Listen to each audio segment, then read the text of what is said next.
Evil is real. A renowned exorcist opens his case files for the first time, and the stories are truly shocking. Today we sit down with Ryan Bethea, host of the Exorcist Files, to talk through exorcism, possession, and some of the startling cases at the core of his podcast.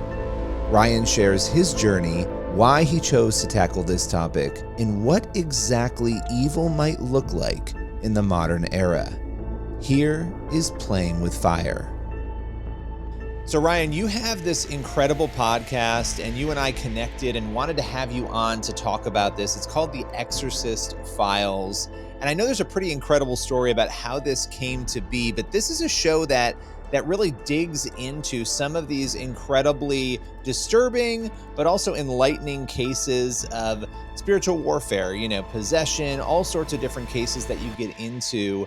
What in the world possessed you to want to create this podcast? Was that pun intended? It was. I figured. Okay. Well, this has been a head-spinning process, as you say. Was that pun intended? Absolutely.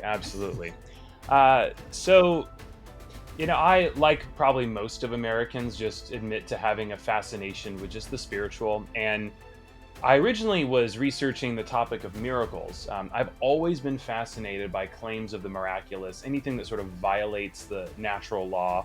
It makes life more interesting, right? I confess I don't want to live in a world where I have everything figured out. It's always fun to hear the stories. And half of Americans believe they've seen a ghost or believe in ghosts. It's really interesting. So there's enough around the world to suggest that something's going on. I was actually researching miracles, and I went out to the Vatican, and I think it was late 2018. Was really blessed to have some people who knew a lot of folks there, and we got connected and had a lot of really interesting conversations.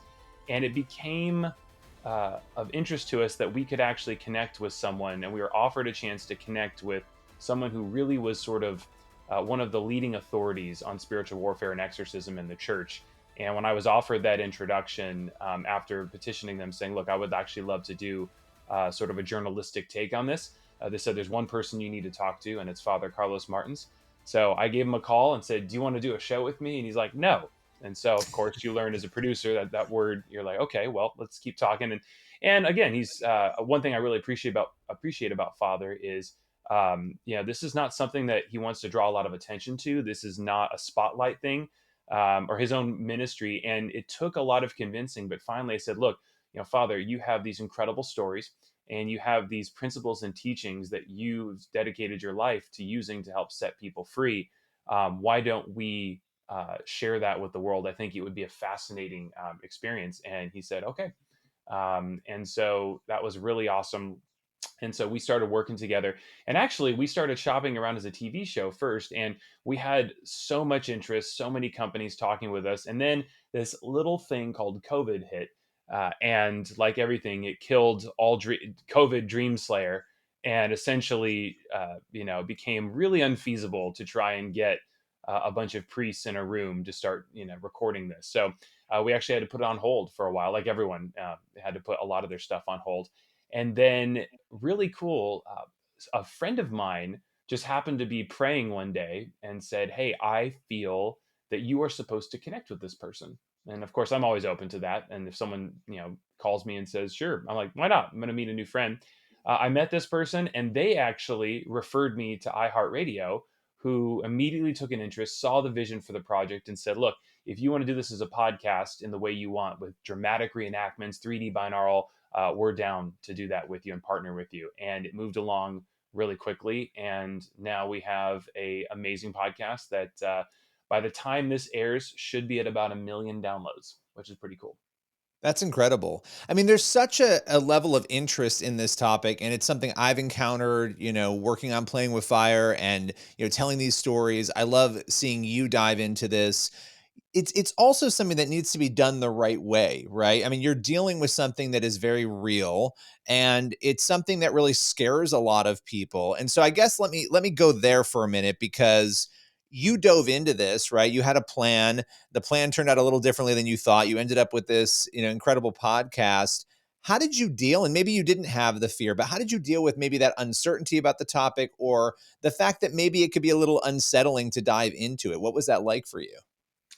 Yeah, so I mean, I will concede. Look, a lot of what we talk about to probably the average person, I get it. This sounds completely bonkers. I mean, this violates every sense of normalcy. There is no study. I cannot show you any peer-reviewed research on demons or entities or spirits. I mean, it is you you share these stories and there are usually two reactions. Half your friends think that you've lost it and they're like, really? In fact, someone the other day, I'm on a few boards of some startups, and I guess they were showing a deck that had my picture on it. And someone in the audience, my friend, texted me and said, "Hey, someone recognized you." Said, "Hey, I know that guy. That's the demon guy." And I said, "I don't want that to be my branding going forward, but You are the nonetheless, demon guy. I I don't." like it. Okay. I don't need to change my Instagram handle anytime soon. And so I recognize that there is just a sense of ridiculousness when doing this. On the other hand, you also get a lot of free meals, and a lot of people, you can dine out on a lot of the stories. So it never fails for the question to be posed to me, tell us a crazy story of something. And then inevitably it is followed up with, and do you actually believe it happened? So I think part of what you're confronted with, one of the strangest things about doing the show is you are basically, yes, you are taking someone at their word. You're taking a priest, which, of all different types of folks, like I tend to trust a man who has given his life to the church. And I mean, this is not someone living in a 9-bedroom mansion in Beverly Hills, right? This is someone who lives in a religious community and is just this quietly gone about this ministry. And so there's something deeply, I found deeply credible about Father Martin's and his stories and the way he tells his stories. And so of course you sit down with him for the first time and you say, all right, tell me one. What do you got? And he goes in, after hearing about possessed 9-year-olds, Ouija boards, truck drivers, witches, curses, levitation and objects, you go, okay, there's at the very least there's stories here. But I so I when I again, there's a reason that shows and films about exorcism and horror are perennial bestsellers and commercially viable. Even people who are not religious are fascinated with this topic, for better or worse, probably worse. The world is obsessed with just the spiritual, and there's a lot of interest in the occult side. In fact, I don't know the numbers today because the study I saw was from 2012, but it was interesting. Despite a rapid rise in secularization in America and I think a gradual loss of religious belief in the country, belief in the possibility of people being demonically possessed has actually stayed pretty high and is, I think, roughly around 65% among young people. So there's this weird dissonance where don't really believe in traditional religion, but the spiritual belief in the idea that people could be demonically harassed, actually quite a few people believe that's possible. I think that is probably due to anecdotal just experience. A lot of people may not subscribe to traditional religion, but they have a friend or someone they know who said, look, don't mess with this. I can tell you there's some weird stuff out there. So I think there's a humility in just saying, look, we don't have all the answers, but there is a fascination with horror. And so I wanted to get in and really, I'm not a journalist, but sort of take that approach and say, okay, there's a lot of claims about this stuff. Let's parse fact from fiction here. Let's find out, what is actually going on. And you dive into it and you discover there's a robust theology, a framework, and there's a lot of misconceptions about spiritual warfare that, a lot of us just get our images from the films, which is basically, a priest and a demon shouting at each other, and who can shout the loudest at the end of an hour and a half wins. And that's not at all what happened. So I wanted to just expose, and then also, sincerely, if someone was experiencing a haunting or whatever, if someone genuinely felt that they had something going on in their lives that there was no physical explanation for and they couldn't find help, it's sort of like Ghostbusters. I was like, who are you going to call? So I wanted to give people a resource if that was actually happening to them.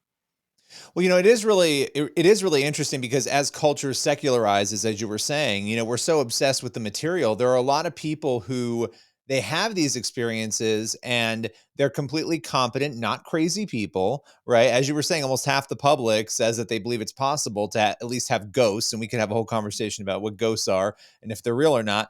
But the point is, there's something going on there, and we see this going back to the beginning of human history. This is one of those issues that has been with us throughout all cultures throughout all societies. And so it's intriguing, though, because these people today, they're seeing or experiencing things and they don't have anybody to talk to about it.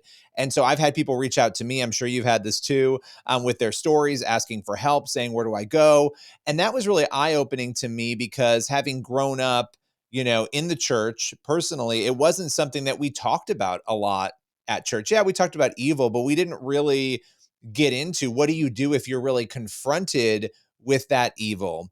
And so, how has this for you, because now you've looked at this, you've done tons of interviews, you're putting this show together, you're looking at his case files, right? How has this changed your concept or maybe refined your concept of evil as you've gone through this process?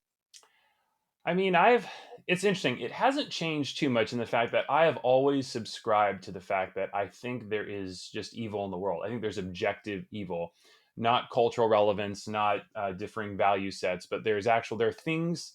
I've always believed this. There are things that are just fundamentally evil, and I think if we really search our hearts, we know a lot of what those things are. And so, just formalizing and saying, yeah, there is stuff that, and again, there is a lot that's hype. There's a lot of things that you could be unnecessarily scared by, but the reality is there is evil. If you turn on the news, and if you really were, I mean, true crime is one of the most popular mediums on podcasting. Categorically, it eclipses so many other things. And if you just were to do a random sampling of true crime on podcasts, I mean, there's no shortage of grisly, disturbed, horrible things that go on. So evil's real, and I think I want that to be established. Like there is such a thing as evil that's out there.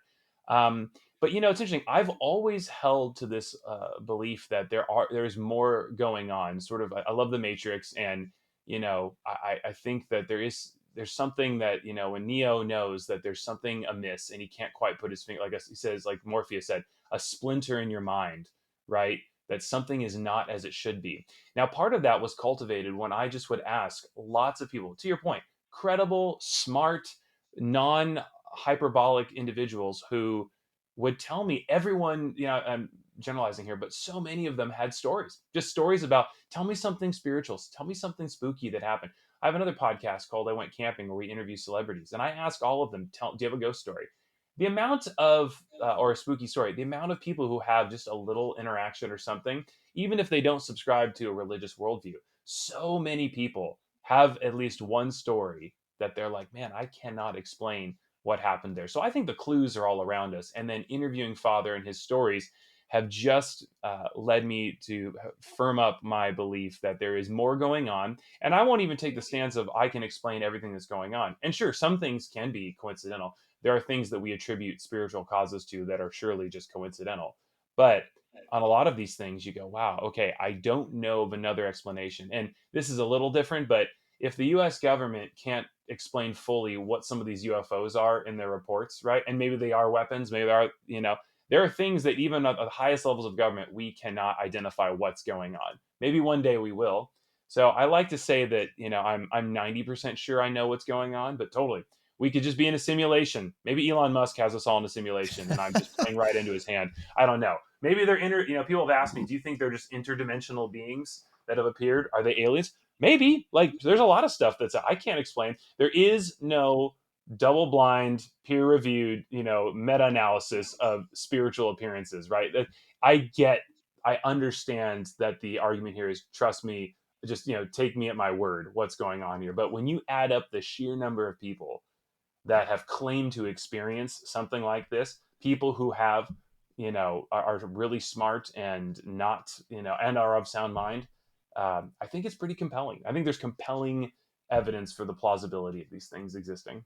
Right. And, obviously, you're working with a priest on this from a Christian perspective. Christians are going to say, look, the Bible says this and this is what's there. That, though, is not going to appease a non-believer or somebody who doesn't look to the Bible as having authority. That's not going to give you the peer-reviewed studies you're talking about.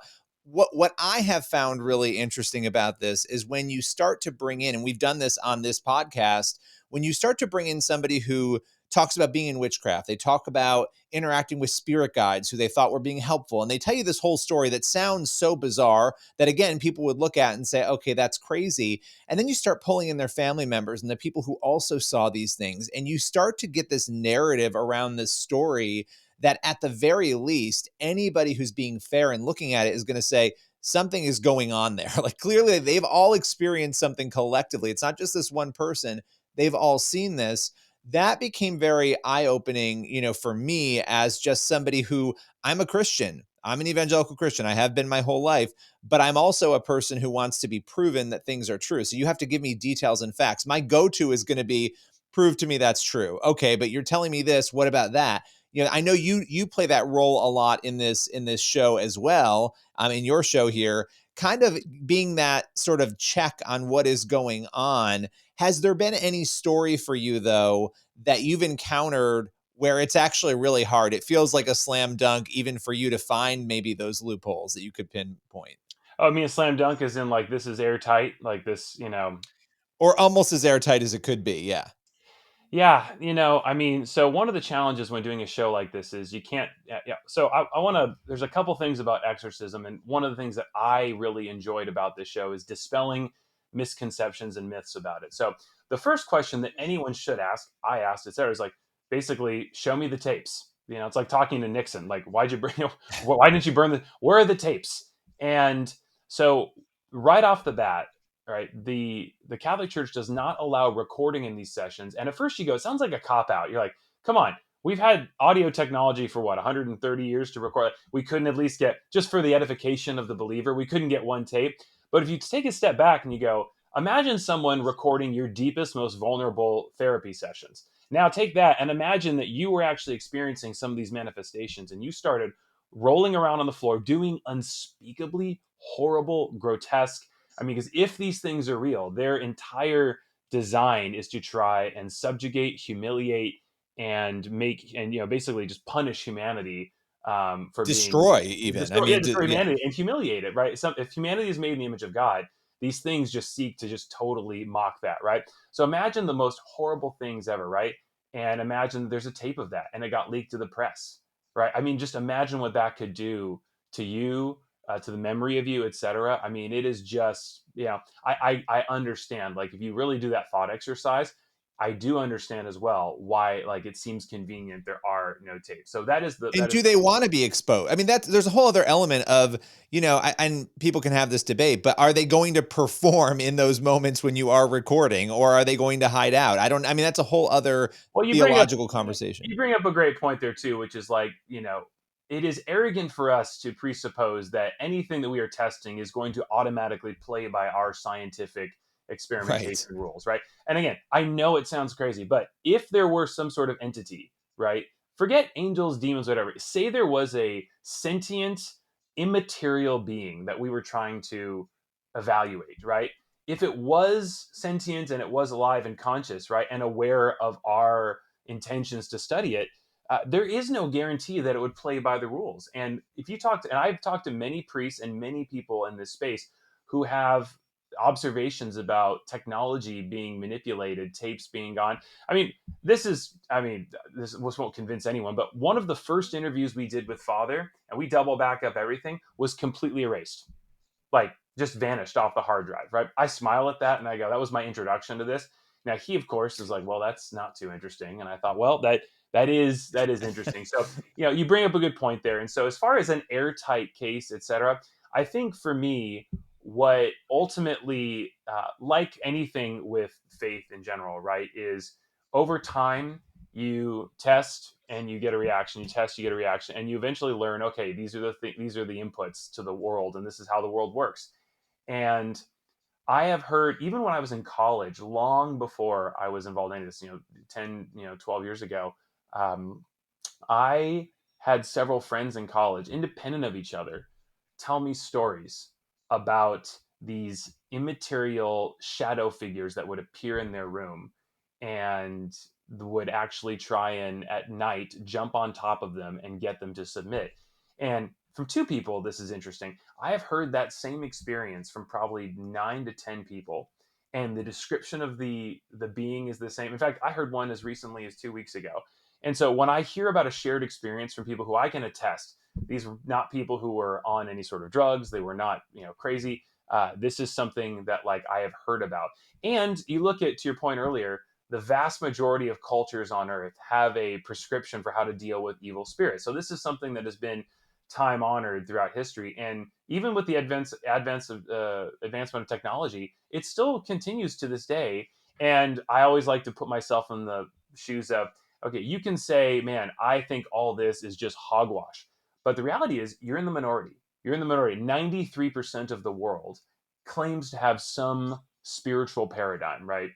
And you go, okay, sure, take half of that. We don't know what that actually means to have that. But even then, you're looking at over a billion people, right, who have some paradigm for this. So to completely dismiss everyone and everyone's experience, I mean, for the Christian listeners, you can go read like the Diary of John Wesley or the early church fathers, right? And it is a fascinating exercise. He goes through, like, woke up, had breakfast, did some ministry, met up with Charles, did some deliverance, cast out the demon who knew I was coming 2 miles away. I mean, read's just matter of fact. Or St. Augustine, right? City of God, not a beach read, not a page turner, right? City of God, about 2/3 of the way through, he is rebuking several people saying, hey, remember when we saw these tumors disappear in front of our eyes? You should go tell people that. And I don't have time to tell you all the other miracles that happened. Let's move on to other stuff. I mean, you read about all these things, and the idea that every single person is wrong, that there's no evidence, that's Yeah. just, I don't buy that. Well, the other thing too, it's like we can sit here because you and I have had the same, pushback from people. This is crazy. This seems weird. Oh my gosh. I mean, somebody even today tweeted at me, "Are you serious?" Because I was asking about Ouija board stories. I'm like, hey, who has a story? I'm not saying I'm going to believe the story, but I'm a big believer in hearing people's stories, right? I don't have to agree or think they're true, but I'm open to hearing it, and then I want to try to prove that what you're telling me is accurate, right? But when you look at this, it's also kind of crazy that you and I right now are sitting here staring at each other, having a conversation across the country, that we are able to think and process and believe in these incredible bodies. I'm looking outside at a tree and flowers and all these other things that seem like works of art that are magnificent and amazing. And we're on this giant ball floating around in the universe. I mean, all of these things actually seem pretty incredible. Everyday life does, right? So there's so much we don't know. Again, I have my Christian lens through which I believe this is true, and I believe that the way that the Bible describes it is accurate. Even within that, there's a lot of mystery. There's a lot that we don't know. I've talked about this on the show, but you meet all these people who Jesus is healing in scripture, and you don't know how they got in that state, how they got in that, possessed state, right? We don't know what brought them there. And so there's so much to unpack here. What has been for you, because you went into this obviously with a worldview understanding, you knew about it, your perspective on evil didn't change radically as a result, but was there anything you found surprising or enlightening that maybe you didn't know before getting into this? Yeah. So I think, one, I really grew in appreciation and respect for a lot of Catholic doctrines that, even though I don't particularly subscribe to, I just really working with this priest. And again, you can point to every single faith having some bad apples. But this just, I really learned to appreciate some of the intellectual consistency, because one thing that really drives me nuts is when different factions of Christianity just blast each other as the Antichrist. And I just, and I think something that Catholics and Protestants would agree on is that Jesus wanted a unified church. Now, what that church is, right? That's the debate. But I have really grown in appreciation for the convergence of Protestant and Catholic theology on this issue. That is something that I found very fascinating, in that you can substitute words: deliverance, exorcism, right? Rights, strongholds, permissions. I mean, there's so much convergence there, because the reality is that everyone starts with the premise on this, that these sort of demonic harassments that we chronicle in the show are major exorcisms. Like, these are cases that are what would be considered major possessions, things that I wouldn't want to go deal with like individual. These are things that are like extreme cases, right? So in those cases, right, they're a little more exceptional. But for the reality is, the vast majority of people are not under possession. Demonic possession is extremely rare, and I was surprised to find the agreement on that, even among the priests. Like, yeah, it's very, very rare. The only Yeah. reason they have so much work to do is because there's so many people, but it's very rare. The Catholic Church is actually extremely rigorous in trying to rule out medical causes first. So we actually have on our show a very prominent psychiatrist, Dr. Richard Gallagher, Ivy League educated, teaches at Columbia, and mental health expert, just through the roof, incredible mind. And he's called in on many cases to say, look, hey, let's rule out first mental health causes. So for a lot of people say, oh, it's just mental health, like they screen for that, and the vast majority of the time, they're not doing anything, especially in the States, unless there's mental health professionals involved, et cetera. So I do appreciate that they assume physical causes first in that. So for some listeners who are like, oh, I just want to dismiss this all as a mental health crisis, Dr. Gallagher has a funny line. He's like, when one of your patients suddenly starts speaking Aramaic fluently, you go, I'm going to potentially rule out maybe mental health causes. My mentally ill patients typically don't learn foreign languages in 48 hours, right? Or they just picked it up. So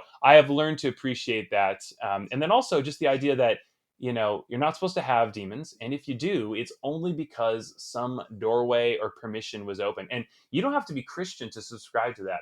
There are many spiritual frameworks that involve, hey, entities need permissions or rights. If you look into the stuff on ghosts, there is a permission theology that is there, like an idea that they have to be allowed there. And the idea is that in any sort of exorcism, the drama is to remove those rights. And lastly, for those who, might, again, the Catholic Church, I found there's an immense deal of respect and deference to their process, because they put down in a formal rite at a time when everyone was just trying to figure out what to do. Was it like 500-600 years ago? They're the first ones actually put together, hey, here's a guide.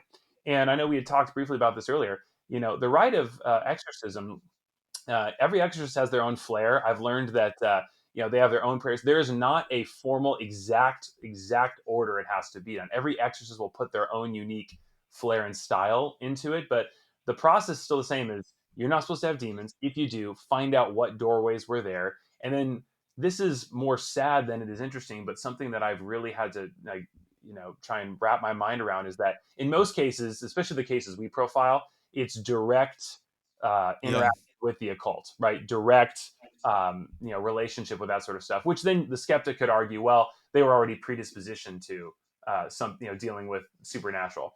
The cases that really stick with you, that are really interesting, are when there seems to be either no overt issue or something that everyone dabbles in, right? Like why we have a case coming out about a girl whose father abandoned her, right?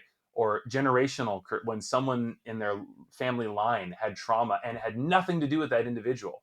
Those are the cases where you go, okay, I don't understand this, and that doesn't make sense. But the reality is, according to the Christian framework, if the general population of God's children can be held accountable for the sin of Adam, there is this framework that somehow these things Right. be passed on. And that sucks, when if the fact that if these things are real, the fact that they can capitalize on trauma done to people that was not of their own volition, that bothers you and it sticks with you. But the cool thing is in this show is, for those who are like, I don't want to listen, it's a little scary.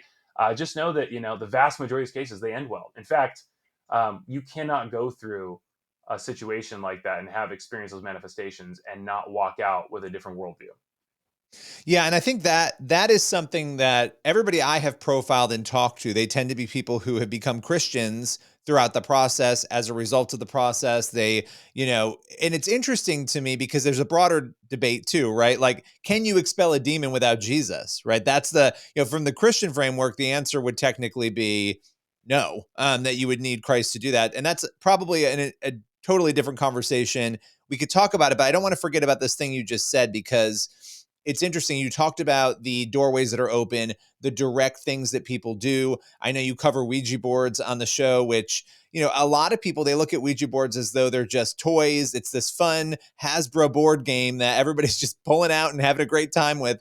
But when you dig into the history of the Ouija board, it's actually a very eerie and bizarre history. And I know that you've looked at that. When I looked at it, I was actually blown away by it because I didn't know much about it. So going into it and researching it, I came away, and you can comment on that in a minute, but I wanted to say this.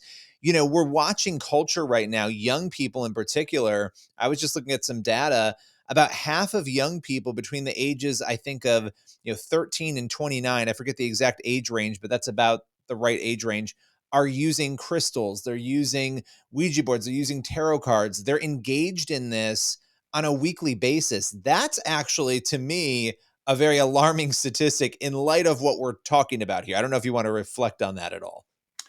Yeah, I mean, it's one, again, just from a purely academic standpoint, given what I've learned, experienced in this, I just wouldn't want to roll the dice, right? It sounds crazy, but it's like, I mean, you ask yourself, like, what do you gain from the Ouija board, right? You're like, okay, I gain a night of recreation, but I mean, I have friends who, like, it's funny, after we just put out a Ouija board episode, and the number of people that have come to me and said, have I told you my Ouija board story? I mean, it's now again, we do. I think my co-producer did a wonderful job of helping us include some. There is some actual research and science done into it, right? Which is the idea that you might know things that are stored at that involuntary muscle spasms may reveal, even if consciously there's a block. So there is totally science to explain plausibly why people feel the planchette is moving without their knowledge, right? That auto suggestion and ideomotor phenomena happening is totally a real thing, right?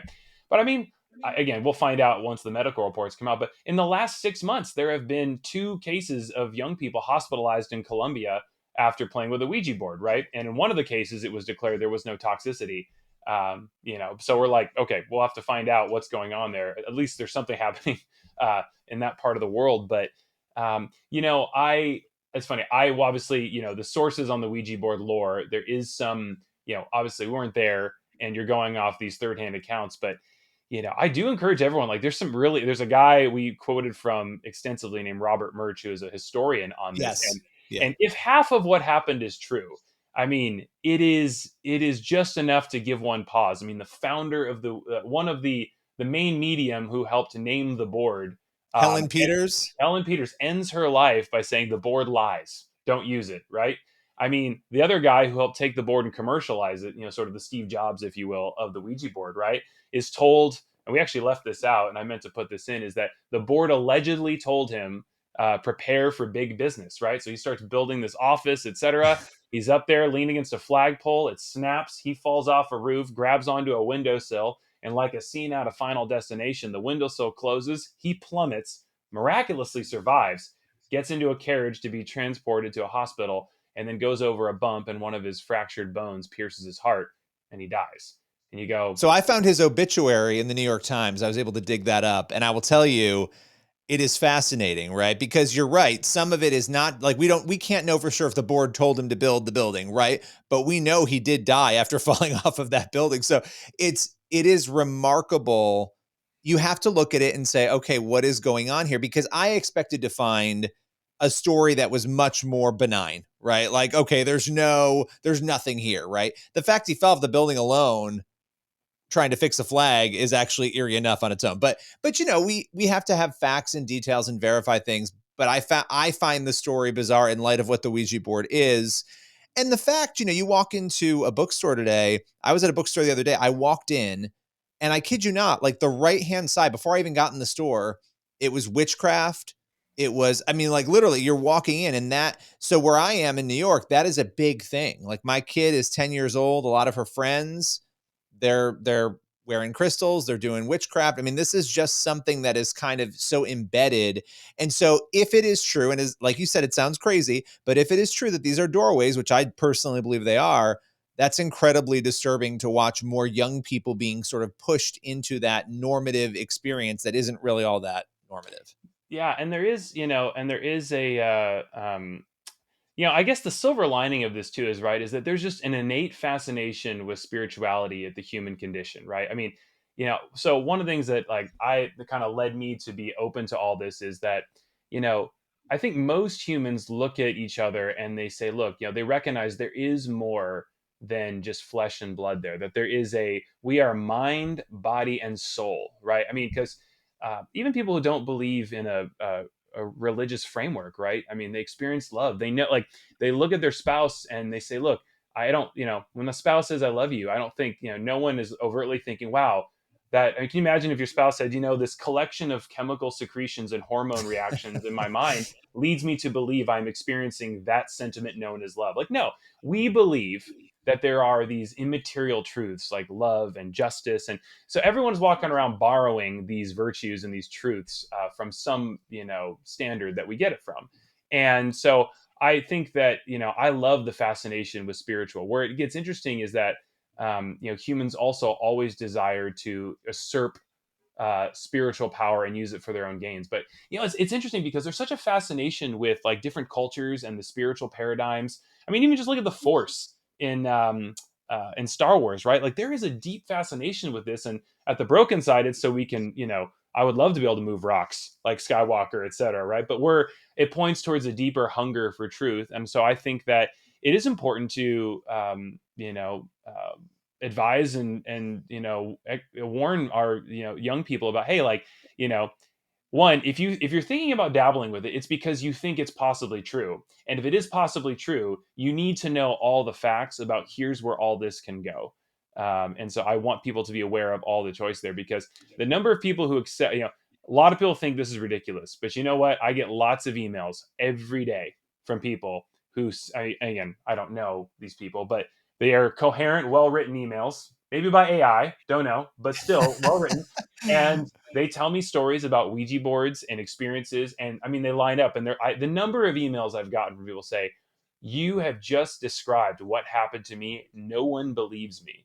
Right. So Yeah. again, none of this is admissible in court as airtight. No, but it's interesting. I mean, look, if you go on Amazon and you pull up the Ouija board and you look at the comments, and again, anybody can post a comment, anybody can make whatever they want to make up.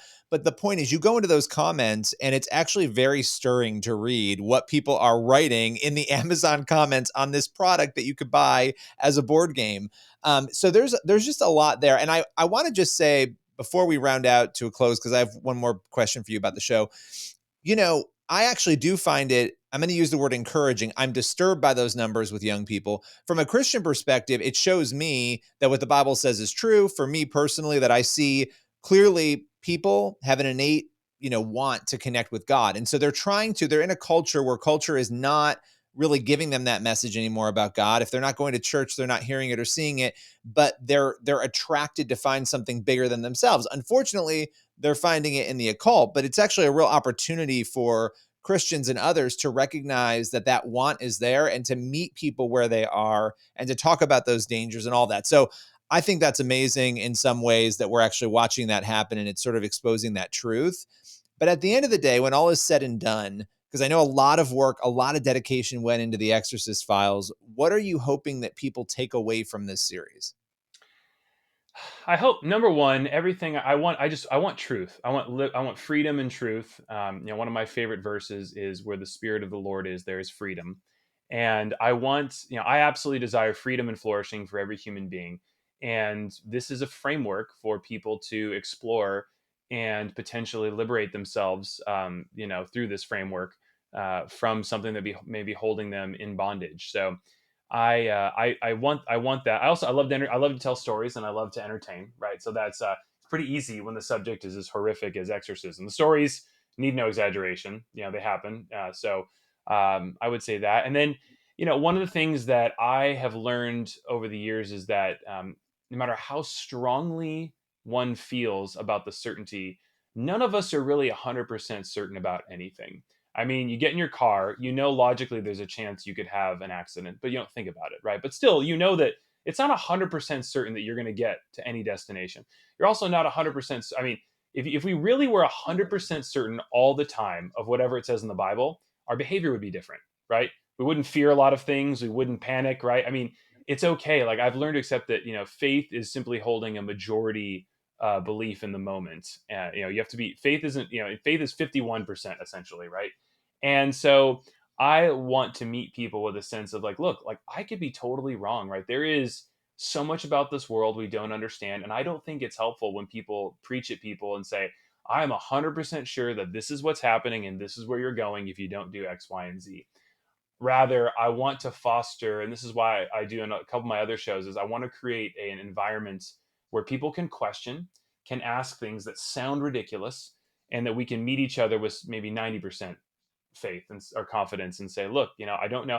But to your point earlier about the earth, right? I don't know what's going on. I don't know why I'm born. I don't know why I have faculties. I don't know why I'm in this spinning ball of rock that is the perfect size, right? With the other perfect size small rock, the perfect distance from it, away from the perfect size ball of gas, right?